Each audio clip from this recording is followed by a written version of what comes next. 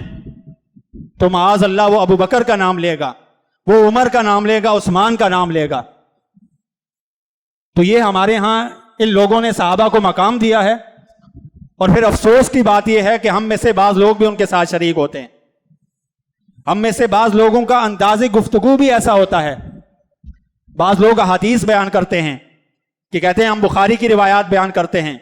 گفتگو کرنے کا انداز بھی ایسے ہوتا ہے، اس کے انداز سے پتہ چل رہا ہوتا ہے کہ اس کی کس انداز سے گفتگو کر رہا ہے۔ صحیح بخاری کے اندر ایک واقعہ بڑا معروف ہے، نبی کریم صلی اللہ علیہ وسلم کے صحابی عدی بن حاتم رضی اللہ عنہ، انہوں نے ایک موقع پر مکہ والوں کو خط لکھ دیا کہ نبی کریم صلی اللہ علیہ وسلم تم پر حملہ کرنا چاہتے ہیں، اور نبی کریم صلی اللہ علیہ وسلم نے صحابہ کو بتایا کہ کسی کو بتا نہ دیں۔ بظاہر یہ ایک غداری لگتی تھی۔ حضرت عمر رضی اللہ عنہ جب نبی کریم صلی اللہ علیہ وسلم کو پتہ چل گیا کہ ان صحابی نے یہ حرکت کی ہے، تو حضرت عمر رضی اللہ عنہ نبی کریم صلی اللہ علیہ وسلم سے اجازت مانگتے ہیں کہ اللہ کے رسول صلی اللہ علیہ وسلم مجھے اجازت دیجیے کہ میں اس منافق کی گردن اڑا دوں۔ نبی کریم صلی اللہ علیہ وسلم نے فوراً منع کیا، اور آپ صلی اللہ علیہ وسلم نے فرمایا کہ عمر تمہیں معلوم نہیں ہے کہ یہ اہل بدر میں سے ہے، بدر کے اندر شریک ہونا یہ ان کی اتنی بڑی نیکی ہے۔ فرمایا ان اللہ قد اطلع علی اہل بدر، اللہ تعالیٰ نے اہل بدر کو جھانک کر دیکھا، ان کے دلوں کو دیکھا۔ اس کے بعد فیصلہ فرمایا اعملوا ما شئتم، اہل بدر تمہاری جو دل چاہے کرو، تمہاری جو مرضی ہے، جس طرح کے مرضی ہے تمہارے اعمال کرو، قد غفرت لکم، میں نے تمہیں معاف کر دیا۔ یہ اتنی بڑی نیکی ہے کہ اس کے مقابلے میں اللہ تعالیٰ نے کہا کہ تمہاری جو زندگیاں جو بیت گئی ہیں، جو تم آگے والی زندگی میں جو کچھ بھی کرو گے میں نے تمہیں معاف کر دیا۔ اور سیدنا عبداللہ ابن عباس رضی اللہ عنہ کا جو قول میں نے ذکر کیا، لا تسبوا اصحاب محمد صلی اللہ علیہ وسلم، اللہ تعالیٰ کے اہل صحابہ اکرام کو برا بلا نہ کہو، اس لیے کہ اللہ تعالیٰ نے ان کے لیے استغفار کرنے کا حکم بھی دیا، اور ساتھ میں یہ بھی فرمایا وَأَنَّ اللَّهَ تَعَالَى قَدْ عَرَفَ أَنَّهُمْ سَيَقْتَتِلُونَ، اللہ تعالیٰ کو یہ بھی معلوم تھا ان کے آپس میں اختلاف ہوں گے، ان کی آپس میں لڑائیاں ہوں گی، اس کے باوجود بھی اللہ تعالیٰ نے حکم دیا کہ ان کے لیے استغفار کرو۔ یہ چھوٹی موٹی غلطیاں، یہ چھوٹے موٹے خطائیں، یا یہ بالکل کچھ بھی نہیں ہے ان کی نیکی کے بارے میں۔ ایک انسان کی ساری زندگی 1400 سال کی نیکیاں، 1000 سال کی نیکیاں، ان کی اس نیکی تک نہیں پہنچ سکتی، اس نیکی کے بدلے میں ایک چھوٹی سی غلطی یا چھوٹی سی خطا کا کیا وہ ہے۔ تو ہمیں یہ چاہیے، غور و فکر کرنا چاہیے کسی صحابی کے بارے میں لب کھولنے سے پہلے یہ سوچنا چاہیے، 1000 بار سوچنا چاہیے کہ میں کیا گفتگو کر رہا ہوں، اور ایسے لوگوں سے نفرت کا اظہار کرنا چاہیے، ایسے لوگوں سے بغض رکھنا چاہیے، یہ ایمان کا حصہ ہے۔ تو ضروری ہے ان ایام کے اندر ہمیں یہ باتیں معلوم ہونی چاہیے۔